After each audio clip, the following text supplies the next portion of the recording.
somewhere out in the darkness, billions of light years away. There is a single point of light.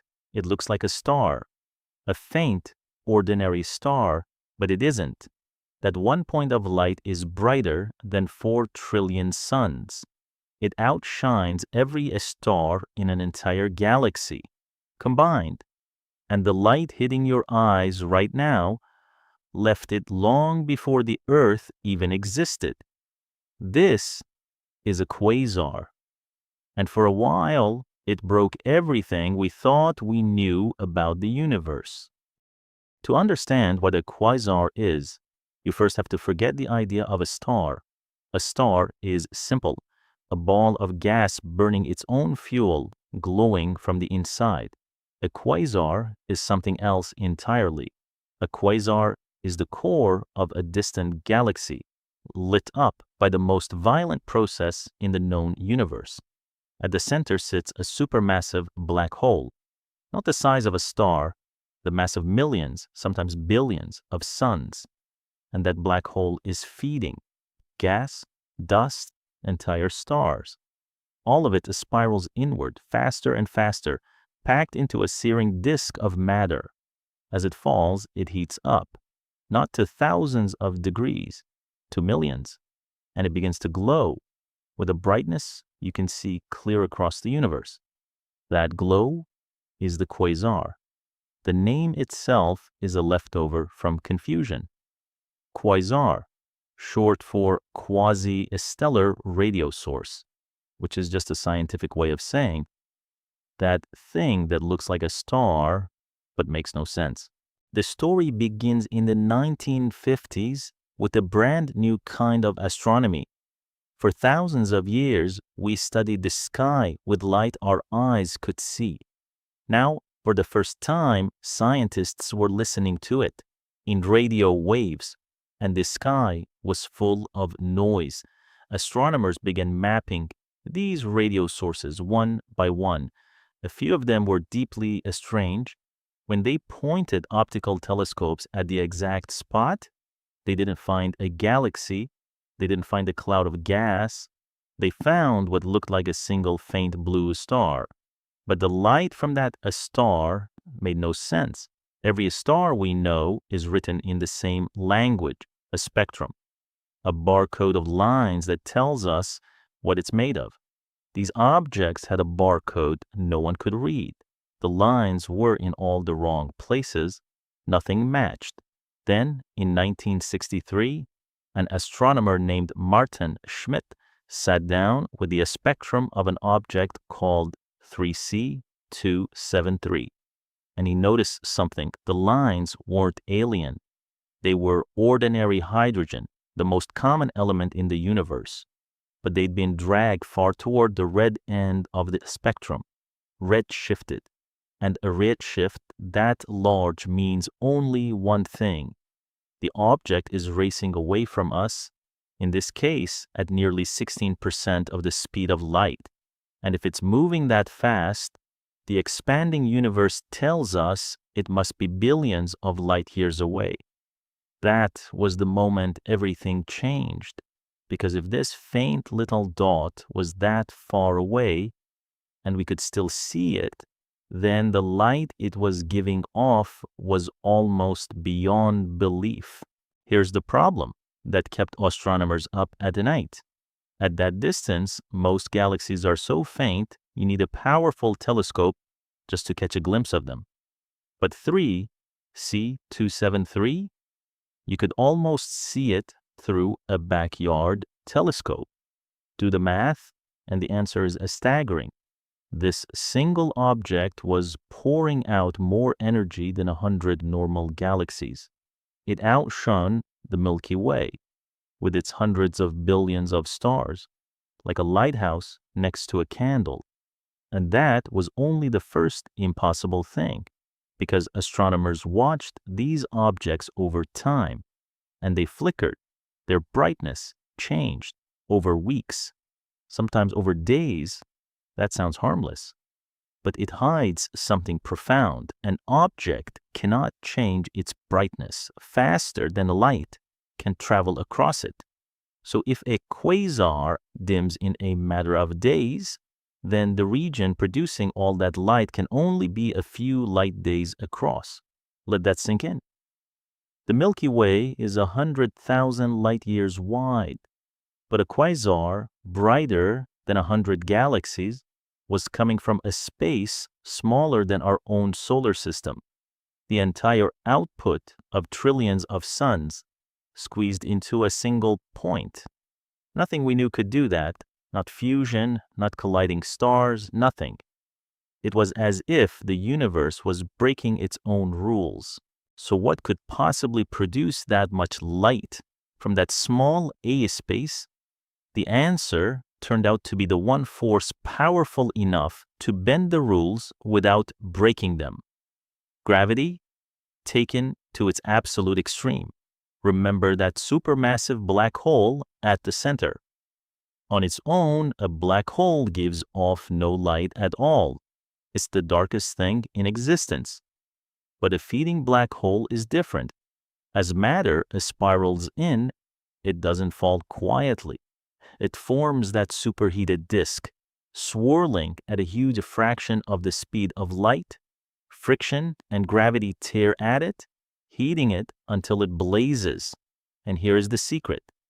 When a star burns fuel through nuclear fusion, it converts less than 1% of that matter into energy. But when matter falls toward a black hole, the universe can turn up to 10%, sometimes more, of its entire mass into pure light. Gram for gram, feeding a black hole is dozens of times more efficient than the fusion that powers the sun. A black hole doesn't need much. Swallow just a few suns worth of matter each year, and it will outshine everything around it. That's the answer to the impossible. A quasar isn't a giant star, it's a black hole's dinner turned into light. The brightest objects in the universe are powered by the darkest. But this raises a far stranger question.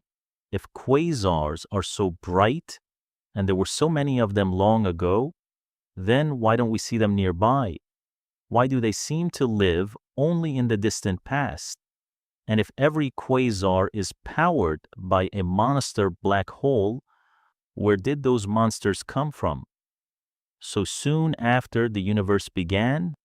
To answer that, we have to travel back in time, almost to the beginning of everything, and what we find there is even harder to believe.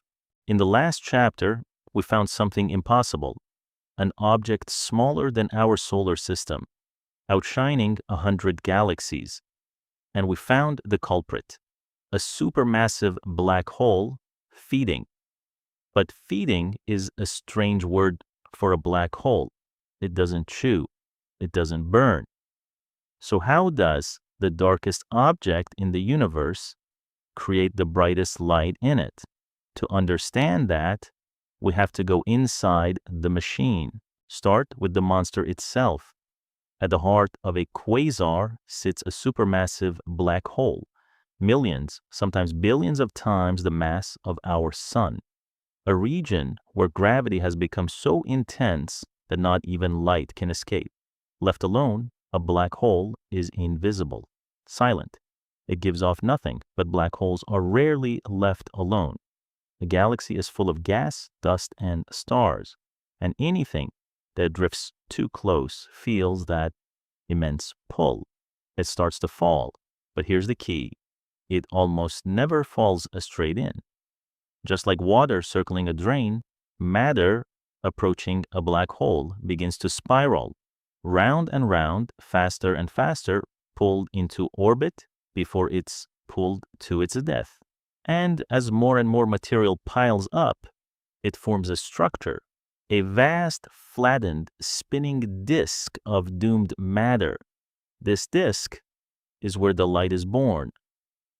We call it an accretion disk, and it is one of the most extreme places in the universe. Picture it, a swirling whirlpool of gas wider than our entire solar system. orbiting the black hole at the center. The material on the inside races around at a huge fraction of the speed of light. The material further out moves slower, and when layers moving at different speeds grind against each other, they create friction. Now, friction on Earth is what warms your hands on a cold day. But friction here, on this scale, at these speeds, does something monstrous. It heats the disk to temperatures of hundreds of thousands, even millions of degrees. So hot that the gas doesn't just glow red or white. It screams across the spectrum. Invisible light, in ultraviolet, in X-rays. This is the engine, not fusion, not burning, just gravity, turning falling matter into raw heat and light. And remember the efficiency. Fusion in a star converts less than 1% of matter into energy. This process, matter grinding its way down toward a black hole, can release 10% or more. That is why the disk shines the way it does. Pound for pound, it is one of the most efficient energy sources that physics allows. But the disk isn't the only thing a quasar produces, because not everything that approaches the black hole falls in. Some of it gets thrown back out violently. Above and below the accretion disk, in many quasars, we see two colossal beams of matter and energy. They erupt from the poles of the black hole and blast into space, straight, narrow, and unbelievably powerful. We call them relativistic jets.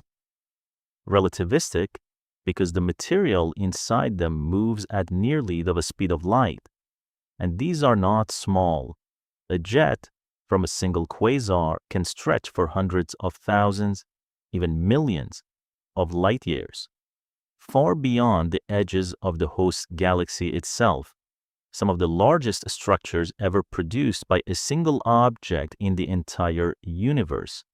How does a black hole fire a beam like this? The exact mechanism is still being unraveled, but the picture we have is staggering. As the disk spins, it drags powerful magnetic fields with it, twisting them into tight, rotating spirals above the poles. These magnetic fields act like a cannon barrel, grabbing charged particles and hurling them outward, focused into a beam, accelerated to nearly light speed. So the black hole becomes something almost paradoxical. It swallows matter with one hand and flings it back across the galaxy with the other. And when one of these jets happens to point directly at Earth, we see something even more dramatic. The object appears to flare and blaze with extra intensity, an effect of that near light speed matter aimed right at us. We even gave those a different name, blazars. But it's the same machine, a feeding black hole wrapped in a glowing disk, firing beams into the dark. Now, the bigger question. If quasars are this powerful, this dramatic, this bright, then where are they all? Why isn't the sky full of them tonight? Because when we look for quasars, something strange emerges. Almost all of them are far away, which means because their light took billions of years to reach us, almost all of them are old. We're seeing them as they were in the distant past. The universe today is quiet. Quasars are rare, but rewind 10, 11, 12 billion years, and the cosmos was ablaze with them. Quasars were hundreds of times more common in the young universe than they are now. So what changed? The answer comes down to a single word: fuel. A quasar is only as bright as what it eats, and the early universe was a feast. Back then, galaxies were young, gas-rich, and packed close together. They collided and merged constantly. Every collision dumped enormous amounts of gas straight toward the central black holes, feeding them, igniting them, lighting up quasars across the sky. But feeding like that can't last forever. Over billions of years, the black holes consumed the gas around them. Galaxies drifted apart as the universe expanded. The collisions grew rare, the fuel ran dry, and a starving black hole goes dark. So most quasars didn't die in an explosion. They simply ran out of food. They faded, went quiet, and fell asleep. But here is the part that should send a chill down your spine. A quasar that runs out of fuel doesn't disappear. The black hole is still there, still supermassive, still waiting at the center of the galaxy, dormant, not dead, which means those ancient monsters didn't all vanish. Some of them are still out there right now, silent, in the hearts of galaxies all around us, and one of them is sitting at the center of our own. In the final chapter, we'll ask the question that changes everything. Could a sleeping giant wake up again? And what would happen to us if it did? We ended with a sleeping giant. Now let's ask the questions that finish this story. You couldn't. Long before you reached it, the radiation alone would tear your atoms apart. The jets would incinerate anything in their path. A quasar isn't a place, it's a region of pure violence, deadly across light years. To approach one is simply to cease to exist. Do quasars shape galaxies? Here's the twist. That violence may be creative. As a quasar blazes, its radiation and jets blast gas out of the galaxy, the very gas stars are born from. By starving its own galaxy, the black hole slows the birth of new stars. It's called feedback, and it means these monsters didn't just live inside galaxies. They helped decide what those galaxies became. The size of a galaxy today may carry the fingerprint of a quasar that died billions of years ago. What we still don't know, and yet so much remains dark. We still don't fully understand how the jets are launched, or how supermassive black holes grew so massive, so early, some already billions of times the sun's mass, when the universe was young. They shouldn't have had time to form, but they did, and we don't know how.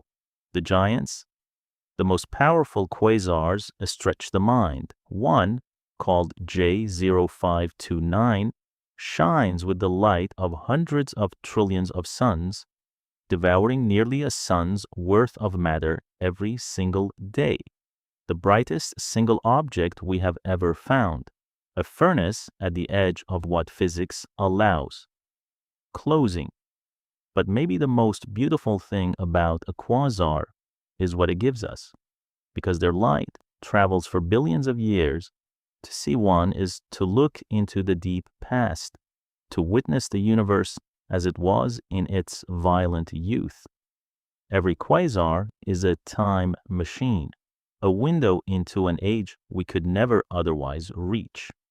The brightest objects in the cosmos are also the oldest messengers. They burned long before us. Their light crossed an ocean of time and a space to arrive faintly in our telescopes tonight. And in that ancient light, we don't just see a dying monster. We see where we came from,